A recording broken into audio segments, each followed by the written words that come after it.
yeroo ammaa kana sarraatanyoota ta'e ijoolleen teenya sababa isaan du'aniif osoo hin beekamiin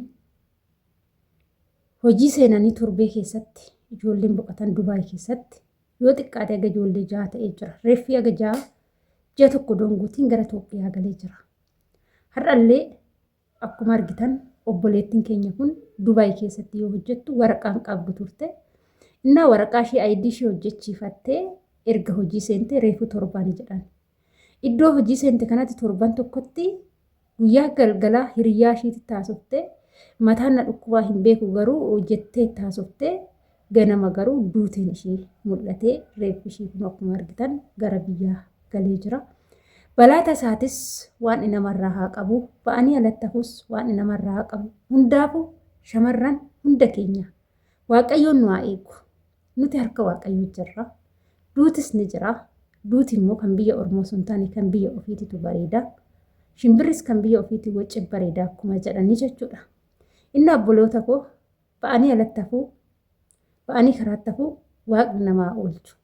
Wanta dingataa wanta tasaa waan namaa oolchu. Ashama harka fuunee kabajamtootaaf daawwattoota hordoftoota keenya.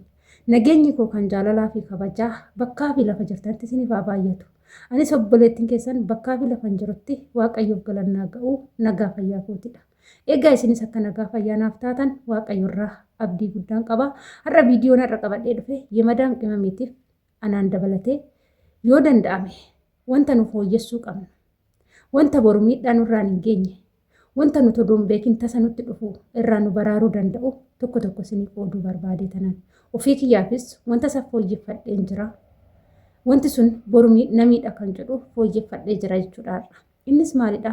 Baay'een keenya gola ormaa keessatti ganama yeroo irribaa kaanu fuula keenya dhiqannee meeshaa hojii keenyaa guurrannee gara hojii deemna malee qursii keenya nyaachuu kushiinaa hin seennu jechuudha.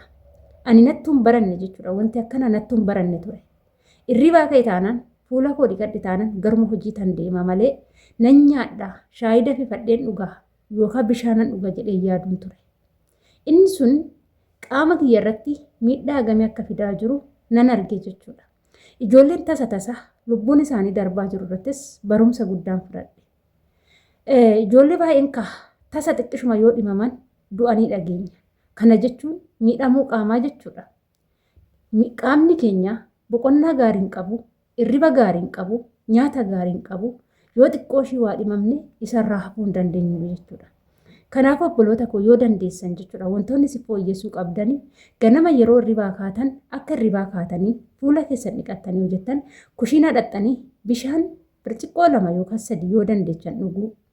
Isarratti aansitanii qursii sin barbaachisu hojjettanii shaayii keessan danfifattanii qursii keessan nyaachuu. Erga qursii keessan nyaattanii kaatanii gara hojii keessanii deemudha malee osoo qursii keessan hin nyaatin gara hojii keessanii tasumallee hin deemna. Fayyaan faaya. Gaafa fayyaa dhabdan maallaqni asii argannu kun fayyaa keenya nu deebisuu hin danda'u. Asumarraan obboleettiin keenya asirratti argitan kan jalqaba irratti argitan kun sababa isheen ittiin duute hin beekamu. Maal taate akka isheen duute hin beekamu. Gola madaamii keessatti osuma nagaa naasoftu galgala hiriyyaan ishee taasiftee ganama garuu duuteen ishee dhaga'ame. Gizeen itti taasa'u mataan na dhukkuba har'a maal akka hin ta'in beeku qofa jette. Saniin booda dhibee biraa hin qabdu. Numa duute jechuudha. Waanni kanas namarraa haa qabu. Ba'anii alattafuu nan hojjetadha jedhanii biyyarraa ba'anii karaattafuu Waaqni namaa oolchu Waaqayyoon nu haa eegu. Nuti shamarran biyya Arabaa yoo jedhamnu harka Waaqayyoo jirra. Harka Rabbii jirra. Kan namni nu cinaan jirre. Kan namni nu waa yoo dhukkubsanne maal taatan jedhee bishaan nutti qabu hin qabne. Gaafa waa taane aizosh jedhee nama nu cinaa nama cinaadha kan hin qabne nu shamarran biyya ormaati. Nuti shamarran biyya ormaa gizee faayidaa malee gizee rakkoo hin barbaaddan. Odoo rakkannee nama barbaanne nama hin argannu. Odoo rakkannee nama tokkoon nu gargaaraa jennee nama hin argannu. Garuu waamamaa gizee rakkoo kan yeroo hunda dafee nu dhaqqabu kan gizee hunduma sa'aatiif daqiiqaadhaan sekendiidhaan nu biraan dhabamne kan agadhaatillee nu eegee nu tissee hammallee sa'aatii kanatti sa'aatii sinirratti haasa'aa jiru kan nu wajjin jiru Waaqa keenya uumaa keenya fayyisaa keenya Kiristoos qofa.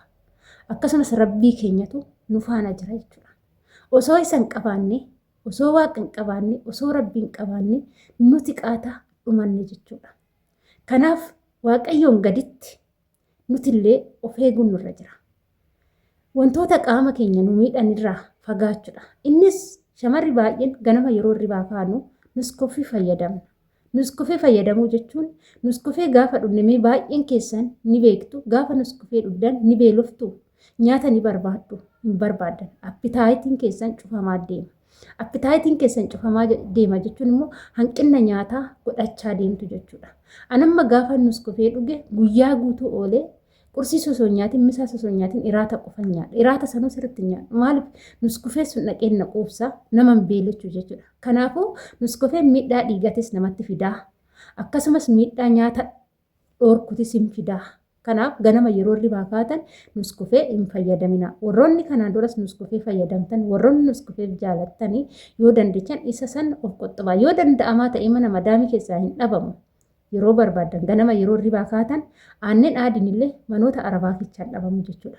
Yookaan immoo aanneen minjaffafa, haliin minjaffafa kan jedhan aanneen daakuu sirriitti jira jechuudha. Isa san dafifattanii yeroo dhugdan dhiiga keessaniifis ta'ee qaama keessaniifis ta'ee sirriitti sin barbaachisa. Ganama yeroo hirribaa kaatan aanneen daakuu san dafifattanii qursii keessan hojjettanii isa wajjin yoo nyaattan qaama keessaniif jijjiirama ni argattu. Anamma yeroo ammaa kana duraan qursii nyaadhu. Dhuguma isinitti gaafa nan arga ofirratti arga miidhama amma kaameraa doon hojjechaa jiru kana fuula kiyya nan laala ofan arga agam akkam miidhame ani kaleecha nama akkamiin ture har'a maalan ta'e fuula koo qannase maalan ta'e akkanan ta'e jedheen ofan waqqasa ofitti aaraa jechuudha. Isiniif galee sin afootti dhufee haa kolfu yaa taphadhu malee baay'een ofitti aaraa jechuudha. Maaliif waleen kaleechaa tanaa miti. Waleen kaleechaa akkanaa miti. Waleen gaafa miidiyaatti sin hin beenne san kanaa mitiin ture. Garuu baay'een qannases, baay'een uqqadhes, baay'een kiiloon kootis gadi ba'e. Kana jechuun qursii nyaachuu dhabuu, qaama kiyya eeggachuu dhabuudha. Hirriba gaaris rafuu dhabuudha. Nuti amma sa'aatii boqonnaa keenya hirriba keenya rafnu. Maal goona bilbilatti sa'aatii dabarsina. Galgala hirriba keenya rafnu. Yeroo dheeraa sa'aatii hirribaatitti bilbila irratti dabarsina. Amma madaamiin kiyya baay'ee waan itti gammade keessaa tokko maal aseetu galgala sa'aatii 10 yoo ta'e intarneeta ni dhaamsiti. Anaaf jettee osoo hin taane ijoolleen jalqaba rafuu didde sababa ijoolleetiif dhaamsiti jechuudha. Yeroo intarneetni dhaamu kana ani bilbila koo lafa godhee rafa. Jijjiirama sanaan arge. Duraan galgala osumaan kaan dabarsu osoo hin argin galgala keessa sa'aatii 2 sa'a 3 ta'a. Dhugaan odoon rafiin odumaan bilbila olii gadi oofu jechuudha. Namni suusii bilbilaa qabu badaadha. Ijoollee baay'een suusii bilbilaa godhatanii jirtu. Oduma dabarsitan dumarsa sa'aatiin hedduu deemaa jechuudha. Inna gizeen akkasitti intarneetni haga bariititti banaa taa'u sanii ani irrafu dabarsaan oola.